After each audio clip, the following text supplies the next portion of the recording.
오늘 하나님께서 우리에게 주시는 말씀은 로마서 9장 25절에서 33절까지의 말씀입니다. 로마서 9장 25절에서 33절을 교독하도록 하겠습니다. 제가 먼저 25절을 봉독합니다. 호세아의 글에도 이르기를 내가 내 백성 아닌 자를 내 백성이라 사랑하지 아니한 자를 사랑한 자라 부르리라. 내 백성이 아니라 한 그곳에서 그들이 살아계신 하나님의 아들이라 일컬음을 받으리라 함과 같으니라. 또 이사야가 이스라엘 관하여 외치되 이스라엘 자손들의 수가 비록 바다의 모래 같을지라도 남은 자만 구원을 받으리니 주께서 땅 위에서 그 말씀을 이루고 속히 시행하시리라 하셨느니라. 또한 이사야가 미리 말한 바 만일 만군의 주께서 우리에게 씨를 남겨두지 아니하셨더라면 우리가 소돔과 같이 되고 고모라와 같았으리로다 함과 같으니라. 그런즉 우리가 무슨 말을 하리요? 의를 따르지 아니한 이방인들이 의를 얻었으니 곧 믿음에서 난 의요. 의의 법을 따라간 이스라엘은 율법에 이르지 못하였으니 어찌 그러하냐? 이는 그들이 믿음을 의지하지 않고 행위를 의지함이라. 부딪힐 돌에 부딪혔느니라. 함께 읽겠습니다. 기록된 바 보라 내가 걸림돌과 거치는 바위를 시온에 두노니 그를 믿는 자는 부끄러움을 당하지 아니하리라 함과 같으니라. 아멘. 할렐루야. 오늘은 그리스도의 은혜로 서는 믿음의 삶이라는 제목을 가지고 여러분과 함께 나누기를 원합니다. 오늘 본문은 바울이 유대인과 이방인 모두에게 베푸신 하나님의 구원을 설명하면서 이방인은 믿음으로 의에 이르렀으나 이스라엘은 율법의 행위에 집착하다가 오히려 그리스도를 거부함으로 실족하게 된 사실을 보여줍니다. 바울은 호세아와 이사야의 말씀을 인용하여 이방인의 구원과 유대인의 남은 자의 구원이 이미 성경에 예언된 바임을 증거합니다. 이를 통해 구원은 인간의 행위가 아닌 오직 믿음을 통해 주어지는 하나님의 은혜임을 깨닫게 됩니다. 오늘 하나님께서 우리에게 주시는 말씀을 통하여 하나님의 은혜를 깨닫는 귀한 시간이 되기를 바랍니다.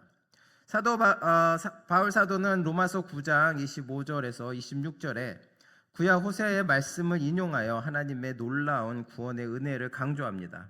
호세아 시대 하나님은 고멜에게서 난 아들을 로암미 즉 내 백성이 아님이라 하심으로 타락한 이스라엘을 더 이상 하나님의 백성으로 인정하지 않으셨습니다. 그러나 동시에 하나님은 내 백성 아닌 자를 내 백성이라 부르겠다라고 약속하셨습니다. 바울은 이 말씀을 이방인 성도들에게 적용합니다. 본래 이방인은 하나님의 백성으로 인정받지 못했고 유대인들에게는 멸시받는 존재였습니다. 그들은 성전에 나아가 예배할 수도 없었고 구원의 은혜에서 소외된 자처럼 취급받았습니다. 그런데 하나님은 놀라운 은혜로 그들을 구원의 자리로 초대하시며 너는 내 백성이라 라고 선언하셨습니다. 이 사건은 단순히 한 민족만의 특권이 아닌 모든 인종과 민족에게 열린 구원의 길을 보여줍니다. 하나님의 구속 은혜는 혈통과 문화, 언어와 국경을 뛰어넘었습니다. 예수 그리스도 안에서 이제 유대인뿐 아니라 이방인도 하나님의 자녀가 될 수 있게 되었습니다. 오늘을 살아가는 우리에게도 주시는 교훈이 있습니다. 하나님의 사랑은 차별 없는 사랑입니다. 따라서 우리도 인종과 국적, 문화와 배경을 초월해 그 사랑을 실천해야 합니다. 지금은 지구촌 시대입니다. 우리 주변에는 외국인 근로자, 낯선 언어와 문화를 가진 이웃들이 많습니다. 저희 또한 그렇고요.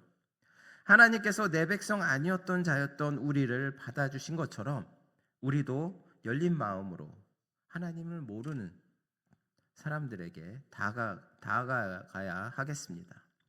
결국 하나님의 은혜를 받은 성도의 삶은 차별 없는 사랑과 긍휼을 실천하는 삶입니다.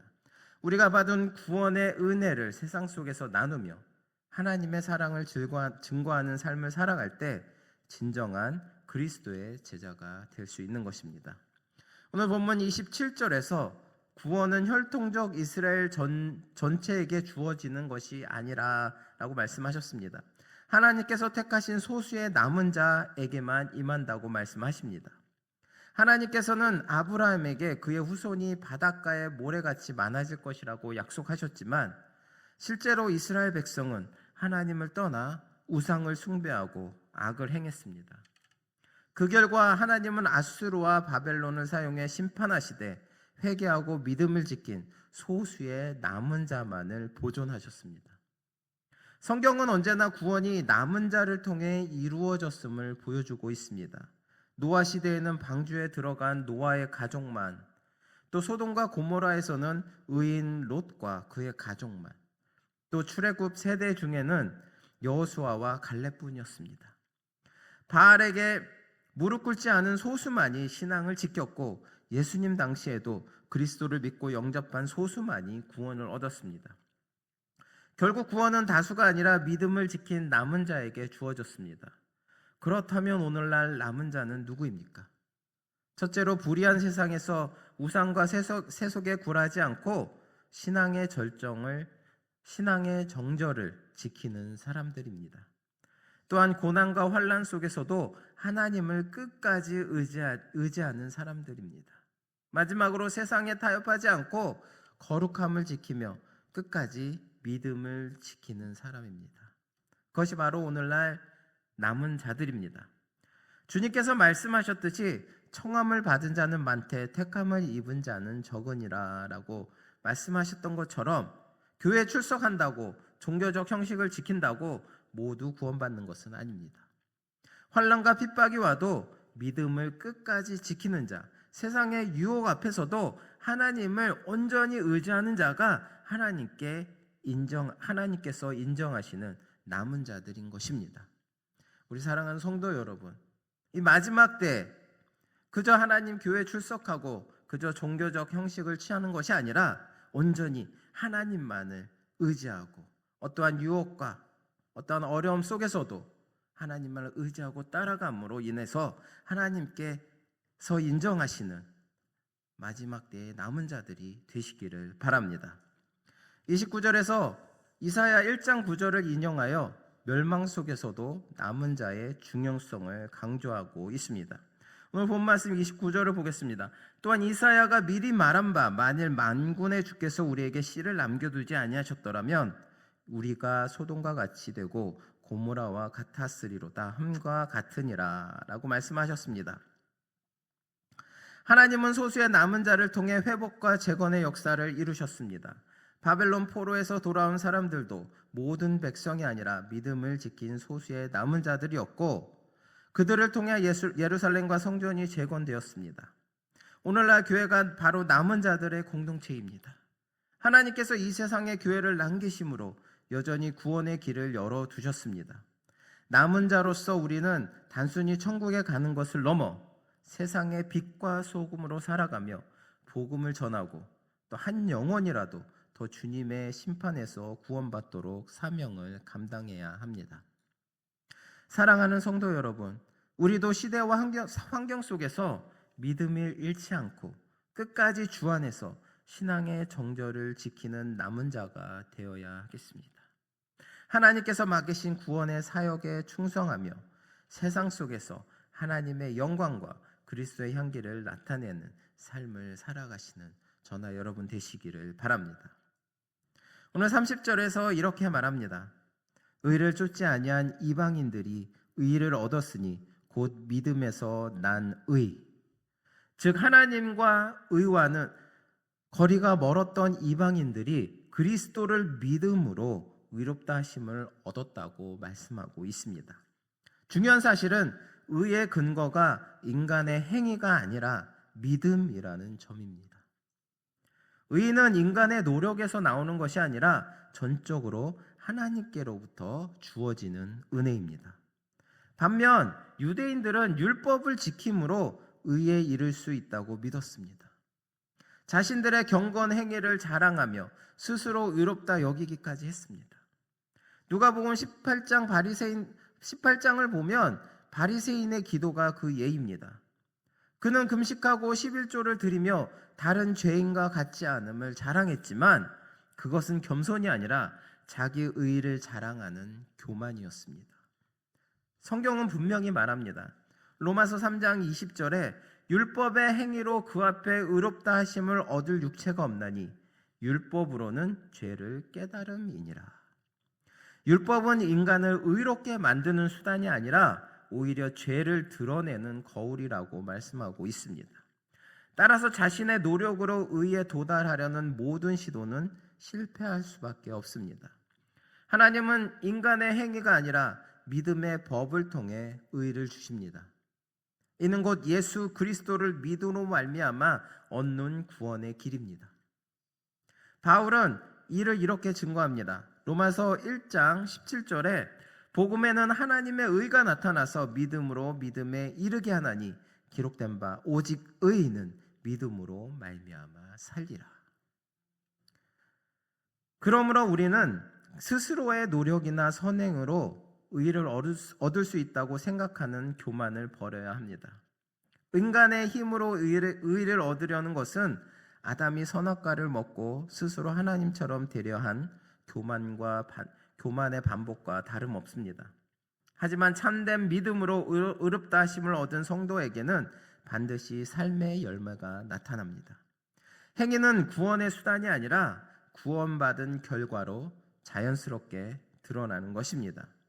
본문 31절에서 의의 법을 쫓아간 이스라엘은 그 법에 이르지 못하였다라고 말씀하고 있습니다. 의의 법, 즉 율법을 철저히 지킨다고 해도 인간은 타락한 본성 때문에 결코 온전히 그 율법을 지킬 수가 없습니다. 바울 자신도 과거에는 율법 준수로 의에 이를 수 있다고 믿었지만 회심 후 깨달은 사실은 오라 나는 공고한 사람이로다. 이 사망의 몸에서 누가 나를 건져내랴 라고 말씀하고 있습니다. 육신의 생각은 하나님과 원수라 육신의 생각은 하나님과 원수라 할 수도 없다라고 말하는 것이었습니다.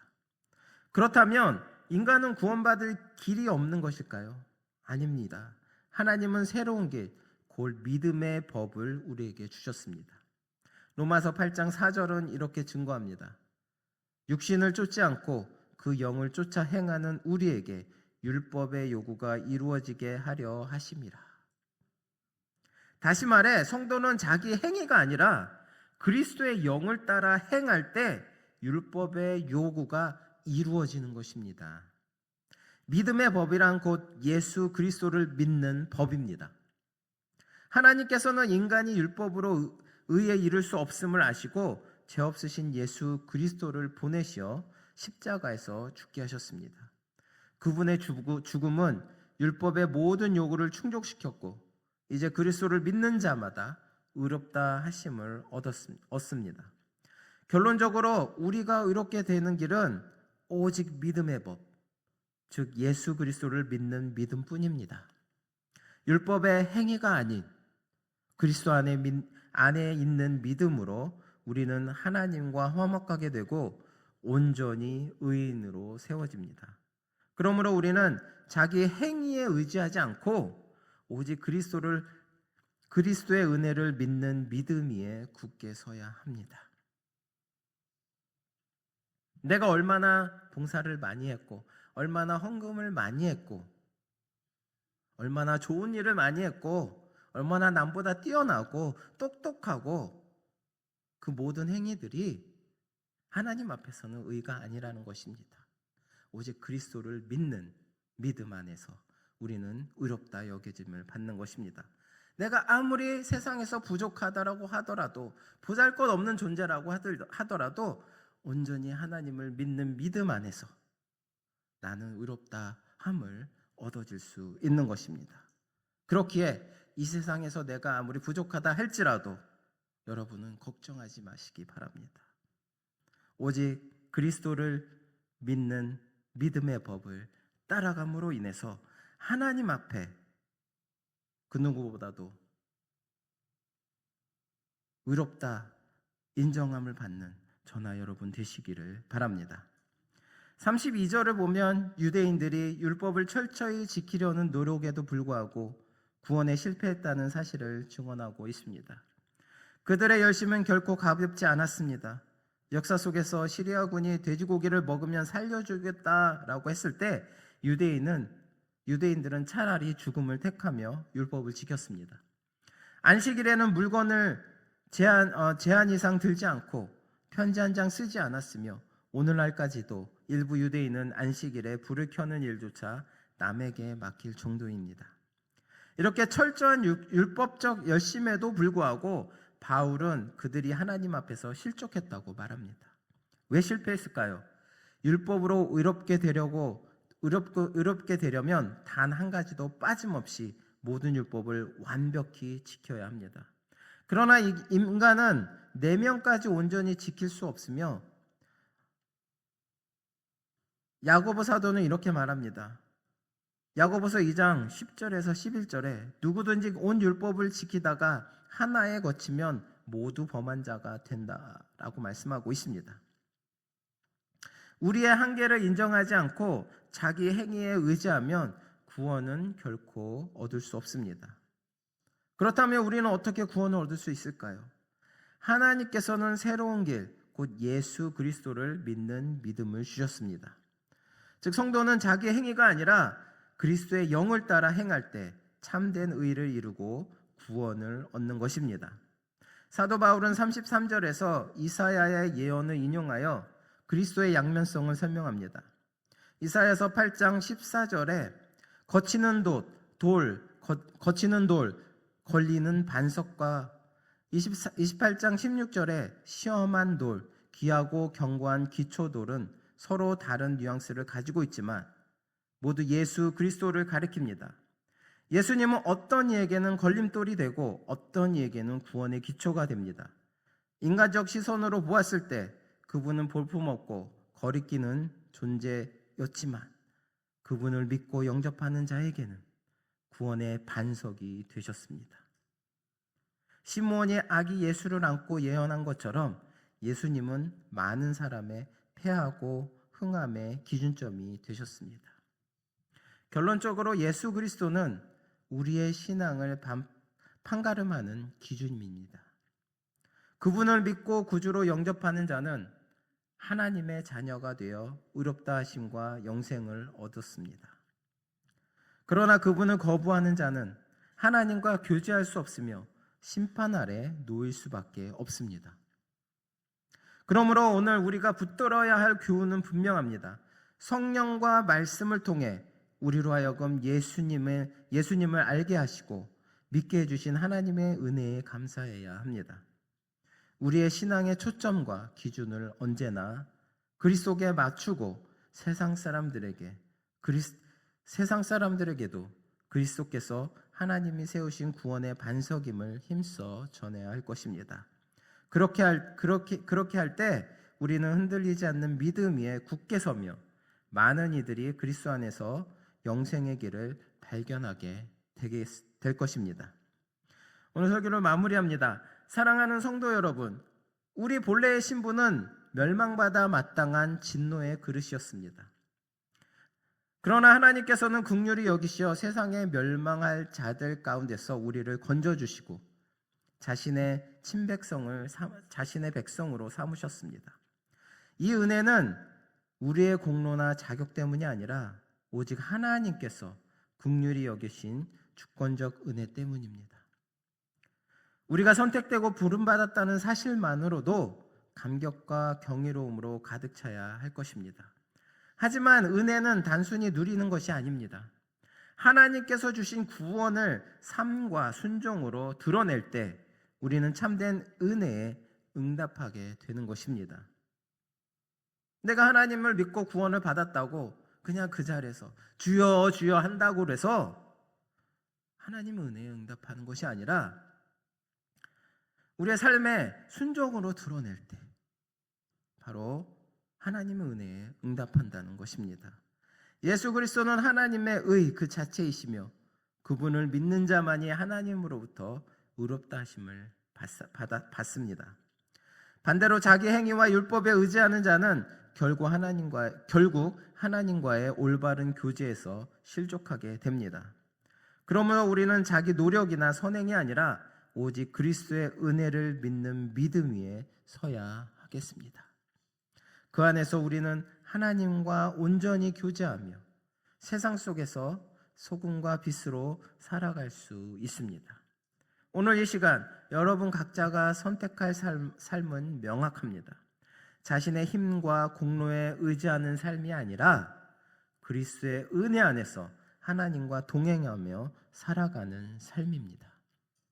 그 길을 걸을 때 우리는 흔들리지 않는 신앙과 참된 구원의 기쁨을 누리게 될 것입니다. 하나님께서 우리를 구원하시고 택하신 은혜에 감사하며 오늘 하루도 그리스도의 의와 사랑을 의지하여 걸어가는 우리 사랑하는 성도들이 되시기를 바랍니다. 기도하시겠습니다. 사랑과 은혜가 풍성하신 하나님 아버지, 오늘 저희에게 말씀을 통해 그리스도의 은혜와 하나님의 의를 깨닫게 하시니 감사합니다. 저희는 본래 멸망할 수밖에 없는 죄인임에도 불구하고 긍휼히 여겨주시고 택하셔서 당신의 백성으로 삼아주심에 감사와 찬양을 드립니다. 주님, 저희가 오늘 배운 말씀대로 자기의 행위에 의지하지 않고 오직 그리스도의 십자가와 은혜를 믿는 믿음 위에 굳게 서게 하여 주시옵소서. 세상의 유혹과 시험 가운데서도 흔들리지 않고 온전히 믿음을 지키는 남은 자로 살게 하시며 그리스도의 사랑과 의를 우리 삶 속에서 드러내는 성도가 되게 하여 주시옵소서. 온전히 하나님의 은혜에 감사하며 순종하는 삶을 살게 하여 주시고 이 세상에서 소금과 빛으로 살아가는 믿음의 증인들이 되게 하여 주시옵소서. 감사드리며 예수 그리스도의 이름으로 기도드립니다. 아멘.